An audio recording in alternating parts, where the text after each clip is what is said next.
ఆర్ఆర్ఆర్ వంటి block buster hit తర్వాత man of masses Tarak నుండి రాబోతున్న సినిమా దేవర పార్ట్ 1. 6 ఏళ్ల తర్వాత సోలో హీరోగా వస్తున్నాడు జూనియర్ ఎన్టీఆర్. సెప్టెంబర్ 27న ప్రపంచవ్యాప్తంగా విడుదల కాబోతోంది దేవర.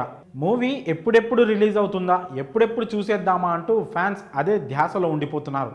ఇంకొన్ని రోజుల్లో థియేటర్లలో మాస్ జాతర కొనసాగనుంది. దేవర సినిమాతో ఫ్యాన్స్కు ఫుల్ మీల్స్ దొరికినట్లే అని సినీ విశ్లేషకులు సైతం భావిస్తున్నారు. ఇప్పటికే సినిమా ప్రమోషన్లను షురూ చేసింది చిత్ర యూనిట్. టీజర్, సాంగ్స్ మాత్రమే కాదు, ఇటీవల విడుదల చేసిన ట్రైలర్ సినిమాపై అంచనాలను భారీగా పెంచేసింది. మరోసారి ఊర మాస్ యంగ్ టైగర్ను చూడబోతున్నామంటూ ఫ్యాన్స్ ఫుల్ ఖుషీలో ఉన్నారు. ఇదిలా ఉంటే విడుదలకు ముందే ఈ సినిమా రికార్డులను తిరగరాస్తోంది. ఇక్కడే కాదు, ఓవర్సీస్లో సైతం ఈ సినిమా సరికొత్త రికార్డులను సృష్టిస్తోంది. ఇప్పటికే ఓవర్సీస్లో అడ్వాన్స్ బుకింగ్ ఓపెన్ చేయగా ఓ రేంజ్లో సేల్స్ అవుతున్నాయి. దేవర మూవీని ఓవర్సీస్లో ప్రత్యంగిరా మూవీస్ భారీ ఎత్తున రిలీజ్ చేస్తోంది. ఇప్పటికే బుకింగ్స్ ఓపెన్ కాగా రికార్డుల మీద రికార్డులు క్రియేట్ అవుతున్నాయి. అమెరికాలో అత్యంత వేగంగా 15,000, 20,000, 35,000 టికెట్లు సేల్ అయిన సినిమాగా దేవర నిలిచింది. ఇప్పుడు 40,000కు పైగా టికెట్లు సేల్ అవడంతో రికార్డులు సృష్టిస్తోంది. అంటే తన రికార్డులు తానే బ్రేక్ చేసుకున్న మూవీగా నిలుస్తోంది దేవర.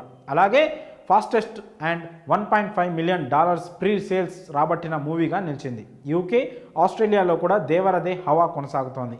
అక్కడ ఇక్కడ అనే తేడా లేకుండా ప్రీ బుకింగ్ సేల్స్లో అదరగొట్టేస్తోంది. అలాగే ఇండియన్ బాక్స్ ఆఫీస్ మీద కూడా తన మార్క్ చూపిస్తున్నాడు తారక్. అలాగే టికెట్స్ బుక్ మై షోలో సేల్ ఎప్పుడు స్టార్ట్ అవుతుందంటూ సెర్చ్ చేస్తున్నారు. సినిమా అప్డేట్ కోసం ఒక్కసారిగా ఈ సెట్పై పడుతుండడంతో అలజడి మొదలైంది. సైట్ క్రాష్ అయింది. ఇది చూస్తుంటే తారక్ సినిమా కోసం ఫ్యాన్స్ ఎంతలా ఎదురు చూస్తున్నారో అర్థమవుతోంది.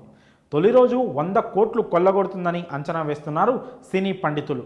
మొత్తానికి దేవర ఊచకోత ప్రీ బుకింగ్స్ నుండే మొదలైంది. ఇక ఈ సినిమాలో అతిలోక సుందరి కూతురు జాన్వీ కపూర్ నటిస్తున్న సంగతి తెలిసిందే. మరో బాలీవుడ్ హీరో సైఫ్ అలీ ఖాన్ భైరా పాత్రలో మెరుస్తున్నాడు. ఈ ఇద్దరూ ఈ మూవీతో టాలీవుడ్లోకి ఎంట్రీ ఇస్తున్నారు. డైరెక్టర్ కొరటాల శివ తెరకెక్కిస్తున్న ఈ మూవీలో ప్రకాష్ రాజ్, శ్రీకాంత్, షైన్ టామ్, చాకో తదితరులు నటిస్తున్నారు. యువసుధ, ఎన్టీఆర్ ఆర్ట్స్ పతాకాలపై నందమూరి కళ్యాణ్ రామ్, సుధాకర్, మిక్కిలినేని, కొసరాజు హరికృష్ణ తెరకెక్కిస్తున్నారు.